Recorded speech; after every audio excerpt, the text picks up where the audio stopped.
Okay, that's Girl Ken. Let me get my cows out the way. Big sorry bull. What we did today is we put out a rooting door style hog trap to see if I can combat some of these hogs.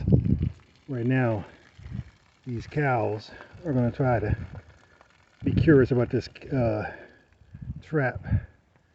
This is not a pure Angus. He got buttons up here on top of his head. Out the way.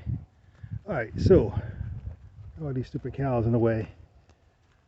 How this trap works is pretty simple. Dogs come in there, you see the corn. This don't use a trigger for the door. So it's called, these are rooting doors. And what happens is the hog will push this door in and they will get in. Once they get in, the door is shut behind them. There's 3 doors to encompass large or small size hogs. And the goal is when this door falls back shut, if you look down there, there's a little lip. This lip will keep the hogs from trying to get back out. And that's how it works. Real simple, low maintenance, not a lot of things that can go wrong with this trap. It's got panel flooring so they can't root out of it. And once they get used to the corn, they're going to start coming in this thing. Hopefully, I hope in about 2 or 3 days, I start having some hogs up in this trap.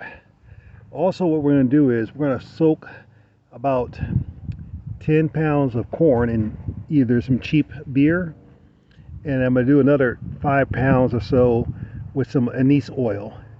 And we're going to use that as a hog attraction to get the hogs to come up here in this trap. And hopefully that will get the hogs started. There's a lot of rooting signs all over this property. So I think the hogs are still going to be around for a while. And my goal is to trap as many before they move on to another property. Here's a sign of a small rooting job that was done by a hog. This is probably within the last, I don't know, 10 days, give or take. We got some more signs down here. And this is just how we trap hogs out here on this property. To try to at least put a dent in them. I think for every hog that I trap, I'm believing 15 more come. So I don't think I'm making a big difference with the population of property with hogs. But right now the county, I think, is still paying about $5 per tail. So we cut the tails off and we bring them in for bounty. One tail is approximately about 70% of a bag of corn. Any extra money comes off with the hogs, I turn around and use on the property taxes down here. So I got some guys out of a nearby town. I got to see if I can find their number. They wanted to get some live hogs so they can run their bay dogs on to get them like custom hogs. They're looking for small 25-pound hogs. If I can find them, I might get about $10, $15, $20 on each live hog that I transfer to them. So we'll see what happens this year. Hoping with the lack of deer activity on this property, I'm hoping that these hogs get on this corn real soon. Real good.